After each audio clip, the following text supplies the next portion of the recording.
Welcome back, students. So now we are going to start chapter 8, that is excretion.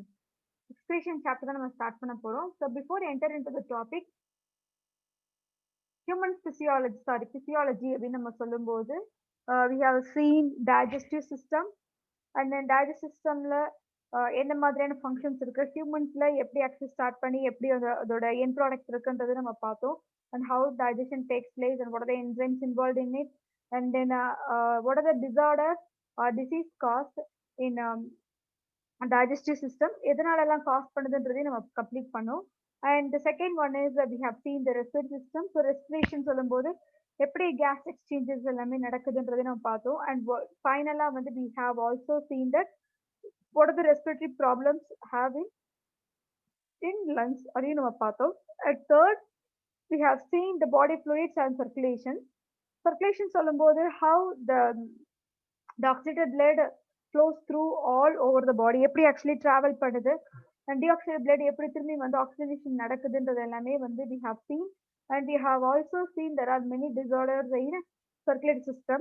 அதுல வந்து என்ன மாதிரி disease எல்லாமே வந்து how heart attack and coronary heart disease எல்லாமே நம்ம வந்து பார்த்தோம். So fourth chapter நம்ம human physiology fourth chapter, இது வந்து actually வந்து chapter 8, it's excretion. What is excretion அப்படின்னு பார்த்தீங்கன்னா, I have already told you that நம்ம earthworm நான் சொல்லும்போதும் சரி, நம்ம செகண்ட் யூனிட்ல earthworm ஸ்டடி பண்ணோம் case ஸ்டடியில, and we have also studied cockroach and the last one is the frog. இது மூணுமே நம்ம ஸ்டடி பண்ணும்போது we have discussed it. Excretory system அப்படின்னு வரும்போது நம்ம என்ன சொல்லியிருந்தோம், எக்ஸ்கிரேஷனை பத்தி கம்ப்ளீட்டா சொல்லியிருந்தோம். வாட் இஸ் எக்ஸ்கிரேஷன் அப்படின்னு பார்த்தீங்கன்னா, the removal of waste products from our body. So நம்மளோட பாடியில நைட்ரோஜினஸ் வேஸ்ட் ப்ராடக்ட்ஸ், அது வேஸ்ட் ப்ராடக்ட்ஸ் கிடையாது, the removal of nitrogenous waste products in our body is called excretion, because nitrogen is a highly toxic substance. So nitrogen நம்ம பாடியில் accumulation ஆகும்போது what will happen அப்படின்னு பார்த்தீங்கன்னா, so it will almost like equal to the poison, ஒரு poison மாதிரி தான் இருக்கும். அப்போ என்ன அது காஸ் பண்ணுது அப்படின்னு பார்த்தீங்கன்னா, அந்த ஹியூமனுக்கு நிறைய டிசீஸை காஸ் பண்ணும். ஸோ அதனால வந்து எக்ஸ்கிரீஷன் அப்படின்ற ஒரு ப்ராசஸ் நம்ம பாடியில மெயின்டைன் ஆகுது. At the same time, it is also used to maintain the homeostasis. நம்ம பாடியில அந்த ஹோமியோஸ்டாட்டிக் கண்டிஷனை மெயின்டைன் பண்றதுக்கும் இது வந்து ஹெல்ப்ஃபுல்லா இருக்கு அப்படின்னு நம்ம சொல்லலாம், right? So let us go into the topic. இதுல ஒரு ஃபர்ஸ்ட் நம்ம புக்கோட ஃபர்ஸ்ட் பேஜ்ல என்ன கொடுத்துருக்காங்க பார்த்தீங்கன்னா, you can see here they have given like sea birds have no problem in drinking sea water. So எதுக்காக இதை கொடுக்கணும் அப்படின்னு பார்த்தீங்கன்னா, because first of all we have to know எவ்வளவு ஒரு ஐலாண்ட்லேயே சரி மாட்டிக்கிட்டாலும் ஒரு நியூஸ்ல ஒரு ஃபேக்ட் ஆக்சுவலி. ஸோ ஒரு ஐலாண்ட்லேயே ஒரு பர்சன் வந்து ட்ராப் ஆயிட்டாலுமே சரி, எக்காரணத்தை கொண்டும் அங்கே இருக்கிற சீ வாட்டரை குடிக்கக்கூடாது அப்படின்னு சொல்லுவாங்க. நார்மலாக நம்ம தண்ணி குடிக்கிற மாதிரி ட்ரிங்க் பண்ணக்கூடாதுன்னு சொல்லுவாங்க. என்ன ரீசன் அப்படின்னு பார்த்தீங்கன்னா, because only one reason, sea water நம்ம குடிச்சோம், நம்ம ட்ரிங்க் பண்ணோம் அப்படின்னு பார்த்தீங்கன்னா, எவ்வளோ தாகமாக இருந்தாலும் எவ்வளோ டர்ஸ்டியாக இருந்தாலும் நம்ம சீ வாட்டர் ட்ரிங்க் பண்ணக்கூடாது. அப்படி பண்ணோம் பார்த்தீங்கன்னா, அப்போ நம்ம பாடியில டீஹைட்ரேஷன் சீக்கிரமாகவே நடக்கும். அந்த பர்சன் வந்து சர்வைவ் ஆகிற ரேட் அப்படின்றது ரொம்பவே கம்மியாகும். ஸோ அதனால தான் ஆக்சுவலி வந்து சீ வாட்டர் ட்ரிங்க் பண்ணக்கூடாதுன்னு சொல்லுவாங்க. But coming to the sea birds அப்படின்னு பார்த்தீங்கன்னா, இதுக்கு என்ன ரீசன் கொடுத்துருக்காங்க பாருங்க. இதுக்கு ஆக்சுவலி வந்து இதுக்கு எந்த ஒரு ப்ராப்ளமே இல்லை அப்படின்றாங்க. ஸோ எதனால இதுக்கும் சீ வாட்டருக்கும் இதுக்கும் என்ன ஒரு டிஃப்ரென்ஸ், எதுக்காக இதை கொடுக்கணும் அப்படின்னு பார்த்தீங்கன்னா, எஸ்பெஷலி அந்த யூரின் அப்படின்றதுக்காக எக்ஸ்கிரீஷன் சிஸ்டம்காக தான் இதை கொடுத்துருப்பாங்க. And let us go back to the topic. First, let us introduce what is excretory system and அதோட ப்ராசஸ்ல எந்த மாதிரி இருக்கு இதெல்லாமே பார்க்கலாம். Earliest animal life forms arose around 700 million years ago, right? So இது முன்னாடி நடந்ததுதான். They were marine organisms like the modern sponges. முன்னாடி ஆக்சுவலி அனிமல் லைஃப் ஃபார்ம்ஸ் அப்படின்னு நம்ம சொல்லும்போது ஸ்பாஞ்சஸ் மாதிரி தான் ஆக்சுவலி ஃபர்ஸ்ட் அரைஸ் ஆயிருக்கு. பட் ஆனால் இது எப்போன்னு பார்த்தீங்கன்னா, ஒரு 700 மில்லியன் இயர்ஸ்க்கு முன்னாடி நடந்திருக்கு. இது எல்லாமே மெரைன் ஆர்கானிசம்ஸ் தான். ஓகே, எப்படி ஒரு ஸ்பாஞ்சஸ் நம்ம சொல்றோமோ அதே மாதிரி இதுவும் வந்து ஒரு மாடர்ன் ஆர்கானிசம் தான்.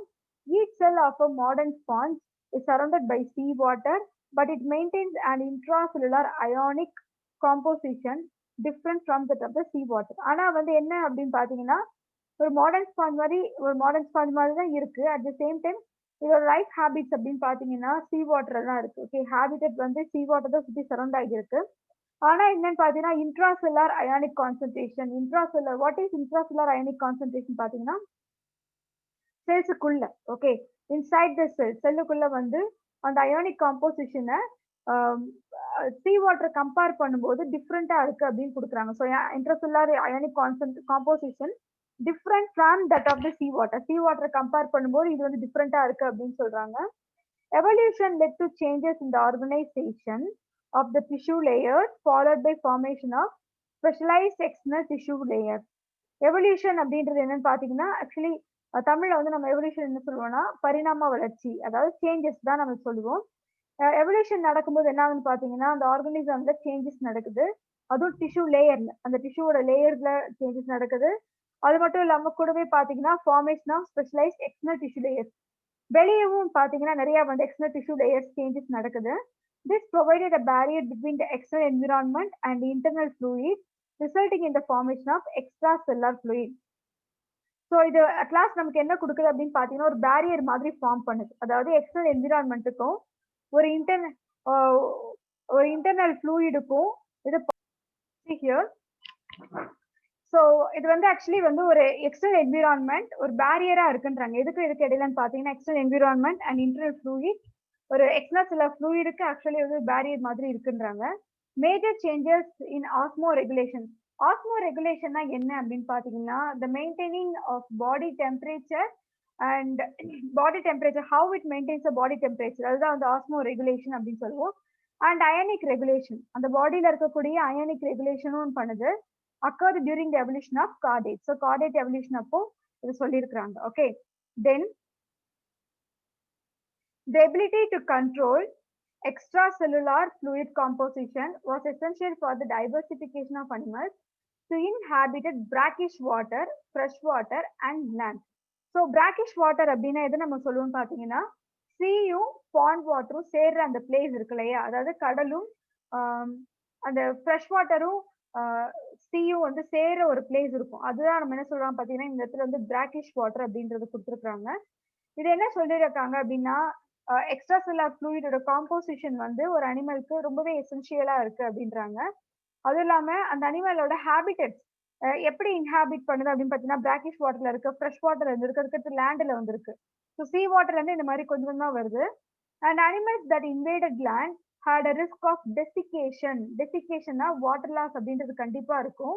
and were unable to excrete metabolic waste directly into the water.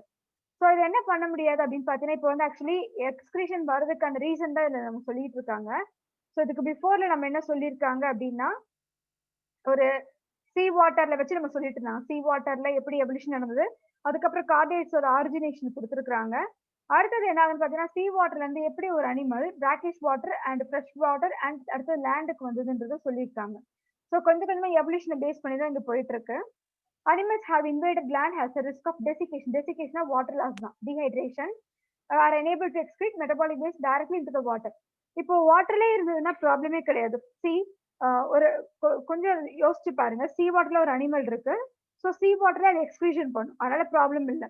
Brackish வாட்டர்ல அந்த அனிமல் இருக்கு, ஸோ பிராக்கிஷ் வாட்டர் எக்ஸ்கிரீட் பண்ணும், அதுவும் ப்ராப்ளம் இல்லை. ஃப்ரெஷ் வாட்டர்ல இருக்க அனிமல் ஃப்ரெஷ் வாட்டர்ல எக்ஸ்கிரீட் பண்ணும், அதுவும் ப்ராப்ளம் கிடையாது. But when coming to the land, அதான் இங்க கொடுத்துருக்காங்க பாருங்க செகண்ட் பாயிண்ட்ல, ஒரு அனிமல் வந்து லேண்ட்ல இன்வைட் ஆகும்போது அங்கதான் அதுக்கு ப்ராப்ளம் அப்படின்றது ஸ்டார்ட் ஆகுது. Hence there was a need for an alternate pathway to dispose the nitrogenous waste. ஏன் இந்த இடத்துல நைட்ரோஜனஸ் வேஸ்ட் வந்து டிஸ்போஸ் பண்றதுக்கு வேற ஒரு ஆல்டர்னேட் ஃபார்ம் தேடணும் அப்படின்னு பாத்தீங்கன்னா பிகாஸ் முன்னாடியே நம்ம சொல்லியிருக்கிறோம் வாட்டர்ல இருக்கக்கூடிய அனிமல்ஸ் அதிகமா எக்ஸ்கிரீட் பண்ணக்கூடியது என்னன்னு பாத்தீங்கன்னா அமோனியா. ஓகே, ஸோ அந்த அமோனியா என்ன ஆகுது அப்படின்னா வாட்டர்லயே இருக்கிற அனிமல்ஸ்னால ஈஸியா வந்து வாட்டர்ல வந்து எக்ஸ்கிரீட் ஆகி வாட்டர்ல டிசால்வ் ஆகுது. அதனால அந்த அனிமலோட பாடிக்கு எந்த ஒரு ப்ராப்ளமே இல்லை. பிகாஸ் அதோட பாடியை கம்பேர் பண்ணும்போது அமோனியா வந்து அதோட டாக்ஸிக், அது அந்த வாட்டர்ல டிசால்வ் ஆனதுனால பெரிய ப்ராப்ளம் அது காஸ் பண்ணல. ஸோ அதனால அதுக்கு ப்ராப்ளம் இல்லை. பட் ஆனால் லேண்டுக்கு வந்ததும் இந்த எக்ஸ்பிரஷன்ல ப்ராப்ளம் வருது. அதனால அதுக்கு என்ன ஆகுது அப்படின்னு பாத்தீங்கன்னா அந்த நைட்ரோஜனஸ் வேஸ்ட் மெட்டீரியல் டிஸ்போஸ் பண்றதுக்கு they should need for an alternate path. They have to find an alternate pathway அப்படின்றத கொடுத்துருக்காங்க. Most animals rely on kidneys to control ionic and water balance. Osmoregulation அப்படின்னா எதை நம்ம சொல்லுவோம்னு பாத்தீங்கன்னா ion concentration and water balance, இந்த இது ரெண்டுமே வந்து நம்ம பாடியில மெயின்டைன் ஆகுதுன்னா that's why we called it as a osmoregulation. அதான் நம்ம osmoregulation அப்படின்னு நம்ம சொல்றோம். இது பாத்தீங்கன்னா நிறைய அனிமல்ஸ் வந்து கிட்னியை தான் வந்து முக்கியமா டிபெண்ட் பண்ணியிருக்கோம். அதுவும் ionic concentration, water balance, ionic balance இதெல்லாமே மெயின்டைன் ஆகுறதுக்கு கிட்னி தான் ஆக்சுவலி வந்து டிபெண்ட் பண்ணுது. Some animals depend on external tissues such as gills, skin, and digestive mucosa to collectively regulate three homeostatic processes, namely osmotic regulation, ionic regulation, and nitrogen excretion. See here. So நிறைய animal வந்து kidneys தான் depend பண்ணி இருக்குன்றது நம்ம சொல்லியாச்சு. But சில animals என்ன பண்ணுது அப்படின்னு பார்த்தீங்கன்னா எக்ஸ்டர்னல் டிஷ்யூஸ்னா கில்ஸ் அப்படின்றது எக்ஸ்டர்னல் தான் ஓப்பனிங் இருக்கு. ஓகே, ஸோ ஸ்கின் நீங்க எடுத்தாலுமே ஸ்கின்னும் வந்து எக்ஸ்டர்னல் ஓப்பனிங்ல தான் இருக்கு. அண்ட் டைஜஸ்டிவ் மியூகோசா, பட் இது வந்து கிடையாது. To collectively regulate three homeostatic process. பார்த்தீங்கன்னா நம்ம பாடியில நடக்கக்கூடிய ஆஸ்மாசிஸ் ரெகுலேஷனா இருக்கலாம், இல்லைன்னா அயனிக்கோட ரெகுலேஷனா இருக்கலாம், ஈவன் நைட்ரஜனோட எக்ஸ்கிரீஷனா இருக்கலாம். இது எல்லாமே வந்து இந்த எக்ஸ்டர்னல் டிஷ்யூஸை வச்சு பேஸ் பண்ணி சொல்லியிருக்காங்க. இது எல்லாமே வந்து கிட்னி மாதிரி ஃபங்க்ஷன் ஆகுது எக்ஸ்கிரீஷனுக்காக. அதே நேரத்தில் ஹோமியோஸ்டாட்டிக் ப்ராசஸை மெயின்டைன் பண்றதுக்கு ஹெல்ப் பண்ணுது அப்படின்றாங்க. ஸோ நைட்ரஜன் எக்ஸ்கிரீஷன் தான் இதுலயே வந்து நம்ம கொடுத்துருக்காங்க. And see here, osmotic regulation is the control of tissue osmotic pressure which acts as a driving force for movement of water across biological membranes. See, osmosis அப்படின்னாலே நம்ம என்னன்னு சொல்லலாம் பார்த்தீங்கன்னா, இப்போ நம்ம டிஃப்யூஷன் லாஸ்ட் சாப்டர்ல நம்ம டிஸ்கஸ் பண்ணியிருந்தோம், ரைட்? டிஃப்யூஷனை நம்ம என்னன்னு சொல்லியிருந்தோம்? Diffusion is the process of the movement of particles or ions from the region of higher concentration to lower concentration. ஹையர்ல இருந்து லோயர் நடக்கிறதா நம்ம டிஃப்யூஷன் அப்படின்னு நம்ம சொல்லியிருந்தோம். பட் ஆஸ்மாசிஸ் அப்படின்னு பார்த்தீங்கன்னா இங்கேயும் அதே மாதிரி தான். ஹையர்ல இருந்து லோயர் சொல்லலாம், இல்லை லோயர்ல இருந்து higher. It depends on the concentration. But ஆனா இங்க என்னன்னு பாத்தீங்கன்னா through semi permeable membrane. Okay, through semi permeable membrane. ஒரு செமி பர்மியபிள் மெம்பரேன் மூலமா அது மூவ் ஆச்சுன்னா that is we called as a osmosis. அப்போ ஆஸ்மாசிஸ்ல ஒரு செமி பர்மியபிள் மெம்பரேன் அப்படின்றது இருக்கும். அதான் இங்க கொடுத்துருக்காங்க. ஒரு tissue osmotic pressure which acts as a driving force for movement of, எது வந்து இந்த இடத்துல ஆக்சுவலி வந்து ஒரு புஷ் பண்ணுது அப்படின்னு பாத்தீங்கன்னா டிஷ்யூவோட ஆஸ்மாட்டிக் ப்ரெஷர் தான் ஆக்சுவலி ஹெல்ப் பண்ணுது. Okay, movement of water across biological membranes. Ionic regulation is the control of ionic composition of body fluids. So ionic எப்படி ஆக்சுவலா ரெகுலேட் ஆகுது அப்படின்னு பாத்தீங்கன்னா நம்ம பாடி ஃப்ளூயிட்ஸ்ல இருக்க அயனிக் காம்போசிஷன் தான் அயன கண்டென்ட்ஸ் வந்து ரெகுலேட் பண்ணுது அப்படின்னு நம்ம சொல்லலாம். Okay, the process by which body gets rid of nitrogenous waste product of protein metabolism is called excretion. So இதுக்கு முன்னாடி நம்ம நைட்ரோஜினஸ் நம்ம சொல்லிட்டு இருக்கோம் இல்லையா? இந்த நைட்ரஜன் எங்கிருந்து தான் நமக்கு வந்திருக்கும் அப்படின்னு நமக்கு டவுட் வந்திருக்கலாம். ஆக்சுவலா நைட்ரஜன் அப்படின்றது எங்கிருந்து வந்திருக்கும்னு பாத்தீங்கன்னா புரோட்டீன் மெட்டபாலிசம் நம்ம பாடியில நடக்கும். நம்ம டைஜஷன்லயே ஆக்சுவலா பார்த்திருக்கோம். டைஜஷன்ல என்ன நம்ம சொன்னோம்னா, for example carbohydrate break down ஆகும்போது மோனோசாக்கரைட்ஸா மாறிச்சு நம்ம சொன்னோம். குளுக்கோசா இல்லைன்னா கேலக்டோசா இந்த மாதிரி ஃபார்ம்ல மாறிச்சு இல்லையா? அப்ப அதே மாதிரி புரோட்டீன் வந்து பிரேக் டவுன் ஆகும்போது அமினோ ஆசிட்ஸ் அப்படின்னு நம்ம சொல்லியிருப்போம். உங்களுக்கு ஞாபகம் இருக்கும்னு நினைக்கிறேன். If you are not remember me, just go back to the video and you can recall. இதெல்லாம் வந்து நம்ம டெக்ஸ்ட் புக்ஸ்ல இருக்கு. just go through that book also. இப்போ புரோட்டீன் மெட்டபாலிசம் அப்படின்னு பார்த்தீங்கன்னா இப்போ அமினோ ஆசிட்ஸும் அதுல தான் ஆக்சுவலி அமோனியா இருக்கு. ஓகே, நைட்ரஜன் இருக்கு. அந்த மெட்டபாலிசம் நடக்கும்போது நமக்கு அந்த எக்ஸ்கிரீஷன் அப்படின்றது கிடைக்குது. Okay, see here, the nitrogen excretion is the pathway by which animals excrete ammonia, the toxic nitrogenous and end product of protein catabolism. Catabolism அப்படின்னா anabolismனா construction process சொல்லியிருக்கோம் முன்னாடியே. What is metabolism அப்படின்னு பாத்தீங்கன்னா anabolism and catabolism together called metabolism. Anabolism நம்ம எதை சொல்லுவோம்னு பாத்தீங்கன்னா building process. அதாவது ஒரு ப்ராசஸ் ஆக்சுவலி இப்போ ஃபுட் வந்து பிரேக் டவுன் ஆகி நமக்கு எனர்ஜி வந்து கொடுக்குது. அது மூலமா நம்ம நிறைய ஃபங்க்ஷன்ஸ் வந்து பில்ட் பண்றோம் இல்லையா? இம்ப்ரூவ் பண்றோம், பில்ட் பண்றோம். It is called anabolism. And catabolism அப்படின்னு பார்த்தீங்கன்னா it is called destruction process. அதாவது அழிக்கிறது, டெஸ்ட்ராய் பண்றது. சம்டைம்ஸ் நம்ம பாடியில என்ன பண்ணணும் பார்த்தீங்கன்னா சில நேரத்தில் வந்து டிஸ்ட்ரக்ஷன் ப்ராசஸ் சைமல்டேனியஸா நடந்துட்டு இருக்கும். அதுதான் கொடுக்குறாங்க. அப்போ இந்த இடத்துல நைட்ரஜன் எக்ஸ்கிரீஷன் என்ன சொல்றாங்கன்னா நைட்ரஜன் எக்ஸ்கிரீஷன் மூலமா தான் இதுதான் வந்து ஒரே வழி ஆக்சுவலி. அதாவது என்ன சொல்றாங்கன்னா அமோனியாவை எக்ஸ்கிரீட் பண்றதுக்கு ஒரே வழி இங்க இருக்கக்கூடிய டாக்ஸிக் நைட்ரோஜனஸ் எண்ட் ப்ராடக்ட் எல்லாமே புரோட்டீனோட கேட்டபாலிசம் ஆக்ஷன் தான் அப்படின்னு சொல்லியிருக்காங்க. The removal of ammonia or other metabolic alternatives such as urea and uric acid is linked to ionic and osmotic homeostasis. So அதில் என்ன சொல்ல வராங்கன்னா அமோனியாவா இருக்கலாம், இல்லைன்னா அமோனியாவோட பை ப்ராடக்ட்ஸா இருக்கலாம். நம்ம சொல்லியிருக்கோம் இல்லையா, நைட்ரஜனஸ் வேஸ்ட் ப்ராடக்ட்ஸ் அப்படின்னு நம்ம சொல்லும்போது ஃபர்ஸ்ட் வரது என்னன்னு பாத்தீங்கன்னா ammonia. Okay, this is number 1. And இந்த அமோனியாக்கு அடுத்தது ரெண்டுமே இருக்கு. நைட்ரஜனஸ் வேஸ்ட் ப்ராடக்ட்ஸ் மொத்தம் 3 டைப்ஸ் அப்படின்னு நம்ம சொல்லுவோம். அதுல அமோனியா ஃபர்ஸ்ட், ரொம்ப ரொம்ப டாக்ஸிக்கான ஒரு சப்ஸ்டன்ஸ். செகண்ட் பாத்தீங்கன்னா urea. Okay, second one is urea. Urea வந்து டாக்ஸிக் தான். அமோனியாவை கம்பேர் பண்ணும்போது யூரியா அந்த அளவுக்கு டாக்ஸிக் இல்லைன்னு நம்ம சொல்லலாம். Okay, so urea. And third பாத்தீங்கன்னா uric acid. So uric acid third one. இது வந்து தேர்ட் நைட்ரஜனஸ் வேஸ்ட் ப்ராடக்ட். இது அந்த அளவுக்கு வந்து இதுவும் அந்த அளவுக்கு டாக்ஸிக் கிடையாது அப்படின்னு சொல்லலாம். Okay, ammonia is highly toxic when compared to 3. Okay, it's link to ionic and osmotic homeostasis. Ionic ரெகுலேஷனா இருக்கலாம், இல்லைன்னா வந்து ஆஸ்மாட்டிக் ஹோமியோஸ்டாசிஸா இருக்கலாம். இது ரெண்டுமே வந்து மெயின்டைன் ஆகுறதுக்கு என்ன கொடுக்குறாங்கன்னா ஒரு ஒரு முக்கியமானது இந்த நைட்ரஜன் வேஸ்ட் ப்ராடக்ட்ஸ் ரிமூவ் பண்ணும்போது தான் ஆக்சுவலி இது ரெண்டுமே பேலன்ஸ் ஆகும். ஓகே, இப்போ இந்த இடத்துல next we will go to the next slide. See here, the freshwater vertebrates maintain higher salt concentration in their body fluids. So freshwater vertebrates எதை சொல்றாங்கன்னா fishes, right? ஃப்ரெஷ் வாட்டர் தான் சொல்றாங்க. ஃப்ரெஷ் வாட்டர்ல fishes இருக்கும், even ஆம்பிபியா இதுவும் actually இருக்கும் இல்லையா. இது பாத்தீங்கன்னா ஒரு பாடியில ஹையர் சால்ட் கான்சென்ட்ரேஷன் இருக்கும். Marine vertebrates maintain lower salt concentration in their body fluid. So ரெண்டுத்துக்கும் சிம்பிளான ஒரே மீனிங் தான். ஏன் வந்து மெரைன்ல லோ சால்ட் கான்சென்ட்ரேஷன் இருக்கணும், அதுவே ஃப்ரெஷ் வாட்டர் வெர்டிபிரேட்ஸ்ல எதுக்காக வந்து ஹையர் சால்ட் கான்சென்ட்ரேஷன் இருக்கணும் அப்படின்னு பார்த்தீங்கன்னா simple. Marine water already have enough salt, right? So marine வாட்டர்ல பாத்தீங்கன்னா போதுமான அளவுக்கு அதிலே சால்ட் கண்டென்ட் இருக்கு. அதனால அந்த அனிமலுக்கு வந்து சால்ட் வந்து அதோட பாடியில அதிகமா இருக்கணும் அப்படின்ற அவசியமே அதுக்கு இல்லை. அதனால வந்து மெரைன் வெர்டிபிரேட்ஸ்ல பாத்தீங்கன்னா அதோட பாடியில, அந்த அனிமலோட பாடியில லோவர் சால்ட் கான்சென்ட்ரேஷன் அப்படின்றத இருக்கும். பட் அதே வந்து ஃப்ரெஷ் வாட்டர்ல பாத்தீங்கன்னா ஃப்ரெஷ் வாட்டர்ல சால்ட் கண்டென்ட் ரொம்ப கம்மியா தான் இருக்கும். ஓகே, இருக்கும், பட் ஆனா when compared to sea water or marine water அது ரொம்பவே கம்மியா தான் இருக்கும். ஓகே, அப்ப என்ன சொல்றாங்க அப்படின்னு பாத்தீங்கன்னா அதுல வந்து ஹையர் சால்ட் கான்சென்ட்ரேஷனை ஃப்ரெஷ் வாட்டர்ல இருக்க அனிமல்ஸ் வந்து மெயின்டைன் பண்ணுது அப்படின்றத கொடுத்துருக்காங்க. Okay, in their fluids and terrestrial animals have more water in their body. terrestrial animalsனா இப்போ நம்மளும் அந்த எக்ஸாம்பிள்ல சொல்லலாம்.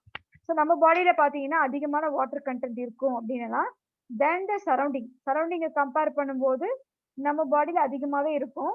Hence tend to lose water by evaporation. அதனால எவாப்ரேஷன் மூலமாகவும் வாட்டர் வந்து நம்ம லூஸ் பண்ணுவோம் அப்படின்றாங்க. ஸோ ஜஸ்ட் இமேஜின், இப்போ நம்ம இதுவும் சம்மர் டைம்ல பாத்தீங்கன்னா நார்மலாவே வந்து எக்ஸசைஸ் அந்த மாதிரி பண்ணும்போது we sweat, right? ஸோ வேஸ்டானது எல்லாமே ஆக்சுவலி வந்து அதுலேயே போயிடுதுன்னு சொல்லலாம். அதே மாதிரி நிறைய ப்ராசஸ் நம்ம பாடியில் நடந்துருக்கு. யூரின் எக்ஸ்பிரஷன் அண்ட் நம்மளோட பிரீத்திங் மெக்கானிசம் பண்ணும்போது கார்பன் டை ஆக்சைடு ரிலீஸ் பண்ணுவோம். ஸோ அதுலேயே வந்து கொஞ்சமா வந்து வாட்டர் வேப்பர்ஸ் எல்லாமே போகும். இதெல்லாமே நம்ம சொல்லலாம். And osmoconformers, see here, osmoconformers are able to change their internal osmotic concentration. ஆஸ்மோனா ஆக்சுவலா இங்க கொடுக்கறது என்னன்னு பாத்தீங்கன்னா இந்த டெம்பரேச்சர் இதெல்லாமே நம்ம சொல்லலாம். ஓகே, சால்ட் ஏதாவது சொல்லலாம், ஏதாவது அயனிக் கண்டென்ட் சொல்லலாம். பாருங்க, osmoconformers are able to change their internal osmotic concentration with change in external environment. So இன்டர்னலா வந்து ஆஸ்மாட்டிக் கான்சென்ட்ரேஷனை சேஞ்ச் பண்ணுது. எதோட அப்படின்னு பாத்தீங்கன்னா இன்கேஸ் எக்ஸ்டர்னல் என்விரான்மெண்ட் வந்து சேஞ்ச் ஆகும்போது இதுவும் சேஞ்ச் பண்ணுதுன்றாங்க. Okay, as in marine mollusc and shark, இது ரெண்டுமே வந்து ஆஸ்மோ கன்ஃபார்மர்ஸ் தான் இதுல நடக்குதுன்னு கொடுத்துருக்காங்க. அடுத்து பாத்தீங்கன்னா osmoregulators. Okay, osmoregulators. இப்போ ஆஸ்மோ ரெகுலேட்டர்ல என்ன பார்ப்போம், it maintain their internal osmotic concentration irrespective of their external osmotic environment. But ஆனா இது ஆஸ்மோ கன்ஃபார்மர்ஸ் பாத்தீங்கன்னா வித் சேஞ்ச் இன் அப்படின்றத கொடுத்துருந்தாங்க. ஆனா இங்க பாருங்க ஆஸ்மோரெகுலேட்டர்ஸை பொறுத்த வரைக்கும் internal osmotic concentration irrespective to their external osmotic environment. External osmotic என்விரான்மெண்ட்டோட நம்ம வந்து பார்க்குறோம். ஓகே, ஸோ எக்ஸாம்பிள்ஸ் பார்த்தீங்கன்னா ஆட்டர்ஸ் நம்ம பார்த்துருப்போம். நம்ம டிஸ்கஸ் சேனல்ஸ் எல்லாமே ஆட்டர்ஸ் வந்து நம்ம பார்க்க முடியும். So the next one, see here, depending on the ability to tolerate changes in the external environment. So நமக்கு தெரியும் எக்ஸ்டர்னல் என்விரான்மெண்ட்ல நிறைய சேஞ்சஸ் நடந்துட்டு இருக்கு அப்படின்றது நமக்கு நல்லாவே தெரியும். என்ன கொடுத்துருக்காங்க பாருங்க. ஸோ டாலரேட் சேஞ்சஸ் இந்த எக்ஸ்டர்னல் என்விரான்மெண்ட், வெளியே இருக்கக்கூடிய அந்த எக்ஸ்டர்னல் என்விரான்மெண்ட்டை animals are classified as stenohaline and euryhaline. ரெண்டு விதமா கொடுக்குறாங்க. ஒன்று பார்த்தீங்கன்னா ஸ்டீனோஹாலைன், இன்னொன்று யூரிஹாலைன் அப்படின்றத கொடுக்குறாங்க. ஸோ ஸ்டீனோஹாலைன்னா என்ன, யூரிஹாலைன்னா என்னன்றதை நம்ம பார்க்கலாம். Stenohaline animals can tolerate only narrow fluctuations in the salt concentration.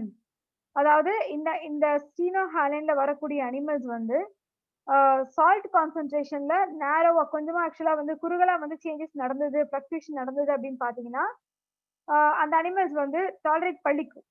Okay, வாட்டர்ல சால்ட் கான்சன்ட்ரேஷன்ல சேஞ்சஸ் ஃபிளக்சுவேஷன் நடக்கும்போது அதை அந்த அனிமல் டாலரேட் பண்ணும். எக்ஸாம்பிள் பாத்தீங்கன்னா கோல்ட்ஃபிஷ்.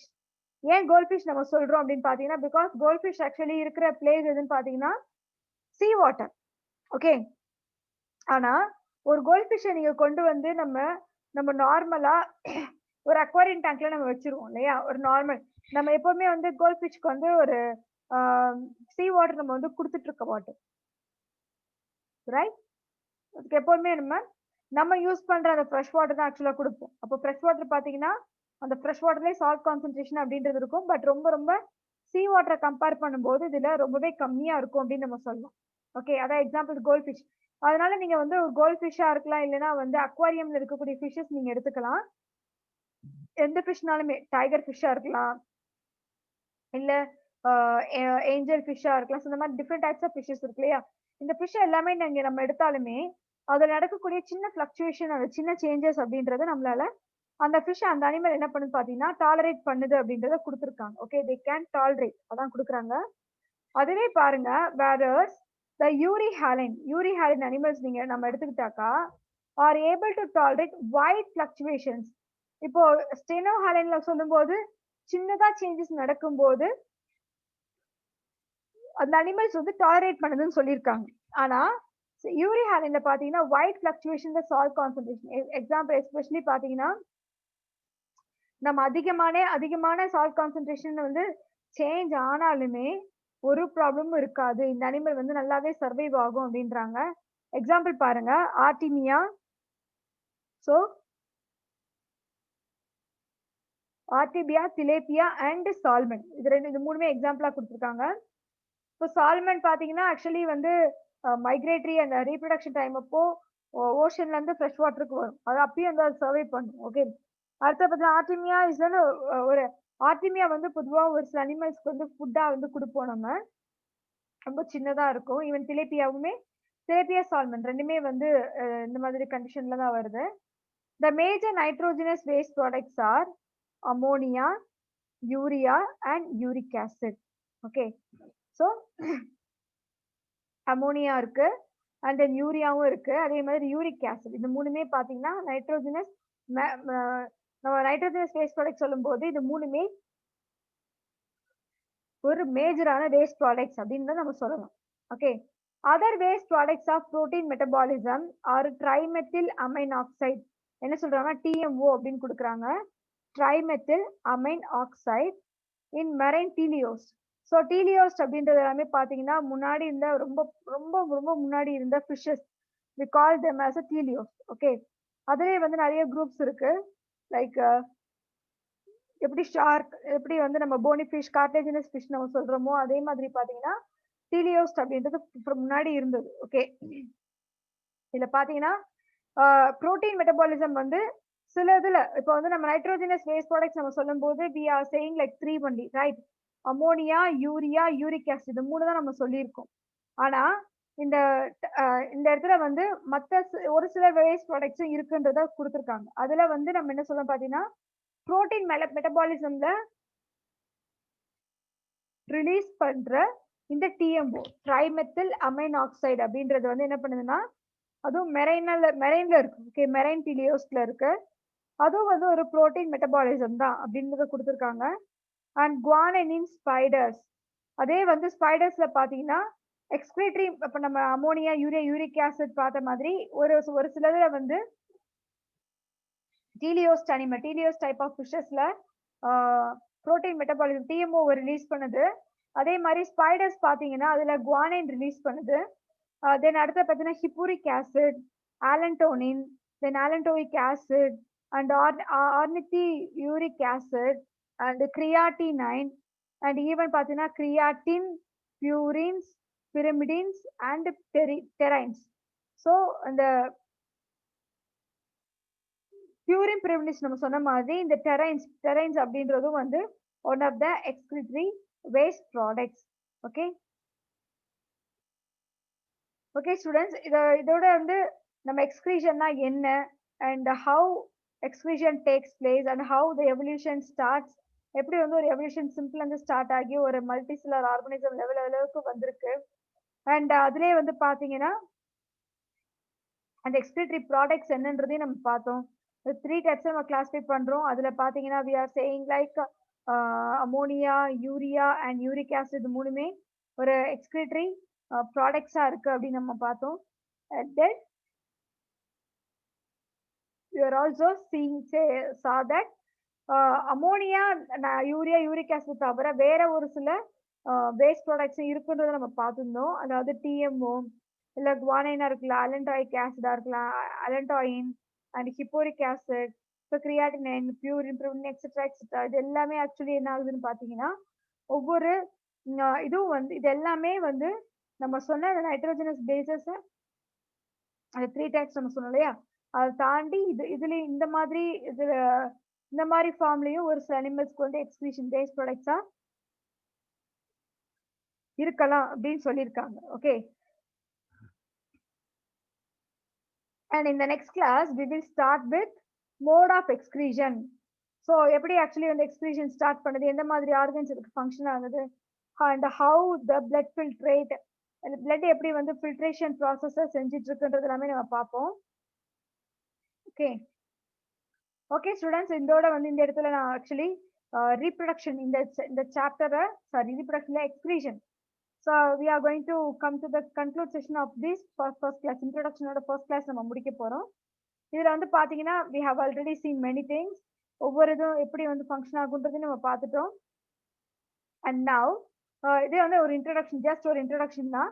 and we will start this lesson in the next class. Okay, thank you.